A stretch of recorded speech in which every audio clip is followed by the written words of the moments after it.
So till this point, we were able to understand what is an array, right? So basically we have seen this example where, we have an array which has 4 elements, right? We have 3, 7, 2, and 4. Now, if you look at this, can you say this is array of elements? Of course, it makes sense, right? So we can say this is array of elements. Now, can I create something like this? Let's say I want 2 different arrays. So I got this as a first array, let's say 4 elements, and whatever elements we can have here. Let's say 5, 2, 6, 1. So we got this array. And then I also want one more array here, right? Let's say we got, in fact, we need 2 more array. And of course, they will have some values. Doesn't matter. I'm not concerned about the values as of now. We have some values there, okay? And of course, every array need to have a name for it. So can I say this is N1 array, this is N2 array, this is N3 array? We can give any name to an array, right? In this case, I'm just naming them as N1, N2, and N3. Okay, so if you're gonna have multiple values as one array, can we have multiple arrays combined to form one big array? What I'm saying is, can we just have an array of array, something like this? I know that looks weird, but can I use a different color just to make you understand this? What if you can just have an array? So this is a big array which has 3 elements, and this particular array, the bigger element, let's say the outer array, we name it as nums. So this nums array will be having 3 different arrays. That sounds good, right? Now this is called multidimensional array. So ignore my spelling there, but this is called a multidimensional array. Now how will you represent this? It's very simple. If you want to represent this, we can simply say, hey, I have a nums array which is multidimensional, which will have array of array. The way you can achieve that is very simple. You just have to put 2 square bracket, because one square bracket represents that's an array. Now, can we say the nums array is of array of array? Yes, we can. And we have to mention the type as well. So it will be of type integer, let's say. And then you have to say new, and you have to mention again 2 square bracket. Now, but what will be the values here? See, if you have a single array, it's very simple. You can just say the size is 4. But here, if we talk about the size, how will you define it? So if you compare this particular thing, can we say we have one big array which has 3 internal arrays to it? So can I say this is 3 internal arrays, and each array has 4 elements? Let me repeat. In this big array nums, we have 3 small arrays, and each array has 4 elements. Okay, that's how you define it. Now, how will you assign a value to everything? So what you can do is, if you want to represent that in a good diagram here, what I can do is, I will just draw that once again.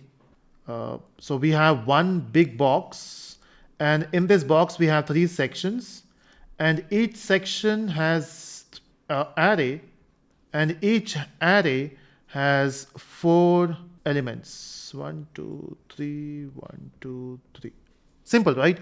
Now, how will you give numbers to it? So outer array will have number as well. So it will be 0, 0, 1, 2, and each array inside will be having their own indexing. Let's say 0, 1, 2, 3. Now let's say if I want to represent a particular element here. Now what element? So let me just zoom it. What element I'm talking about? Let's say I want to target this element. In fact, let me just fill some values here.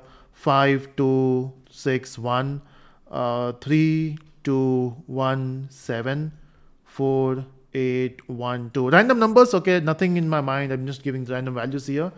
And now I want to target, let's say the first value, 5. How will you target 5? What will be the output for? How will you find this value? So 5 here becomes 0, 0. Simple, right? Because this is 0th row, 0th column. If I want to represent this 6, so this 6 would be 0, 2. If you want to represent this 7, so what do you think? In your mind, if you can think about this, this will be 1, 3. And if I want to represent this 4 here, this will be 2, 0. This 2 would be 2, 3. Okay, that's how you represent the values here. Quite simple, right? So let's try to create this in a code now. So what I will do is I will just remove all the extra things from here. I don't want student anymore. And let me just simplify this stuff. All the code gone. And I'm just assuming that you are doing the code by yourself after watching each video, and that's how you do it, right? It's not just about watching videos, it's also about implementing it. So what I will do now here is I will just create an array of nums, but this will be a 2-dimensional array or a multi-dimensional array, and I can say int here. So we want 3 rows and 4 columns. Now there are different ways of saying this 3 rows, 4 columns, or I can say we have 3 rows and each row has one particular array of size 4. As simple as that. And here I can just come back and I can, by default all the values are 0, right? And in fact, let me just do that. Let me print all the values. Now, how do you print it? We can use a loop here. Now the only thing is we have to use 2 loops or nested loops. We have talked about nested loop before as well, but let's try.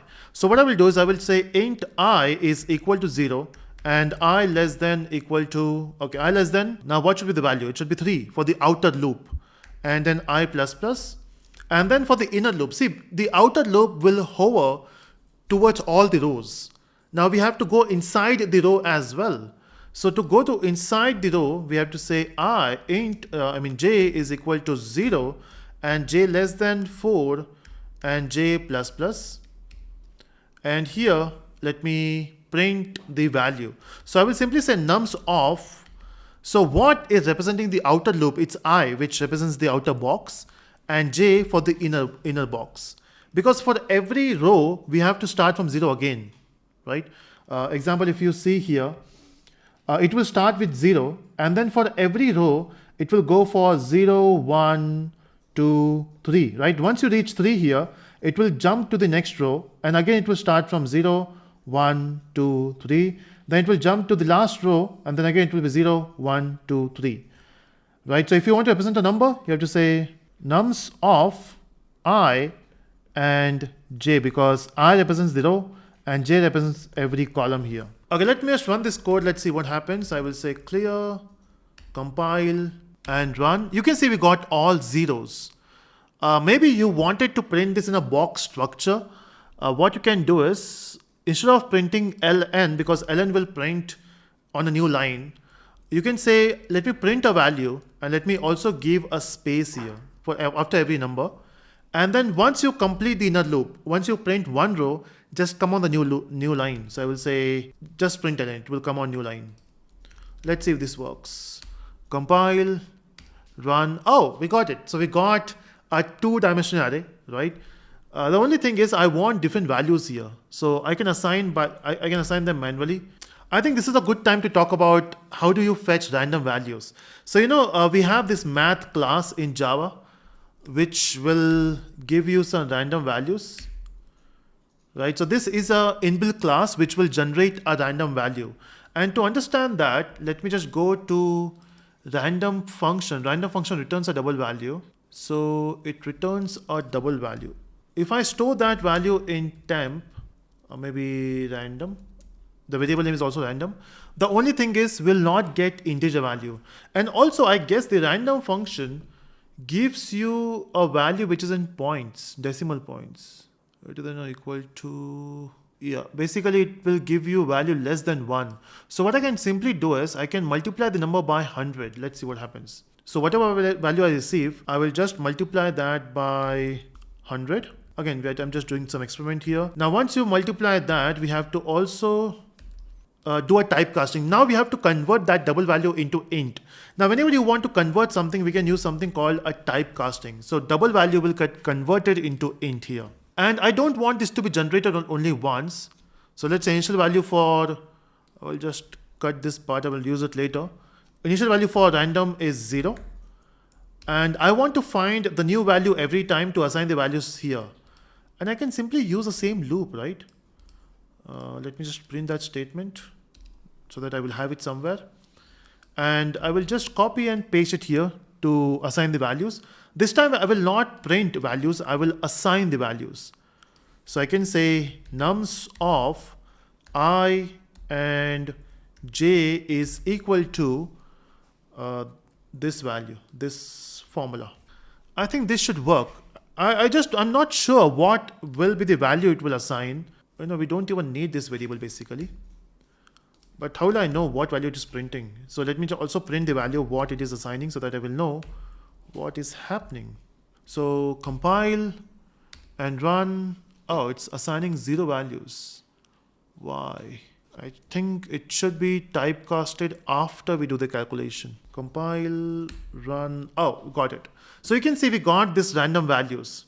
So what was happening before is we were typecasting the random values and then we were multiplying by 100. What we have to do is, since random will give you in point values like 0.12 or 0.74, all these 0 point values, we just have to multiply that by 100 so that you will get a double digit number at least. And you will simply typecast it later. Of course, it will have 72 point some values. I'm just typecasting it. And then, yeah, so let me just remove this printing so that you will get the exact box here. Compile and run. If you want single digit, I think multiplying by 10 should work. I'm just assuming, yeah, even multiplying by 10 works because we only want single digit. Yeah, that's how you generate random values. That's how you print it. Random values are fun. Yeah. So one of the library which we have used is math. Okay. We can do one more thing here. So while printing, we have used a normal for loop, right? Can we use a enhanced for loop? Can we? Let's try. So in enhanced for loop, what you do is you use a for loop and then from the array, it gives you the first element, right? Now coming back to our drawing board here, if we talk about this particular array or this array here, it will give you one value at a time, right? So we can simply accept that in an integer variable. But what if two-dimensional array?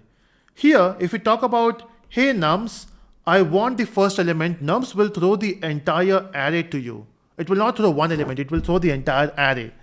And that's what you have to handle. So here you can say int, I will say n.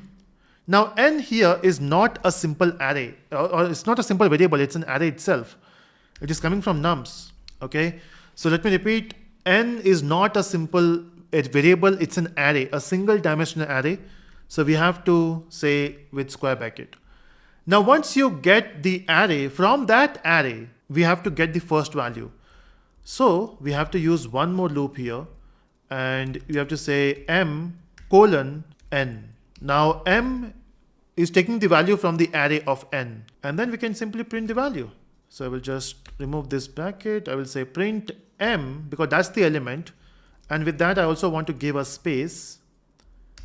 And now here I just want to add in the second line. Okay, so both are doing the same thing. Let me prove. I'll clear this, compile, run.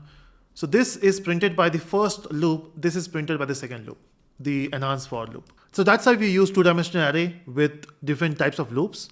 So I hope you enjoyed. Make sure that you practice this code. See you in the next video.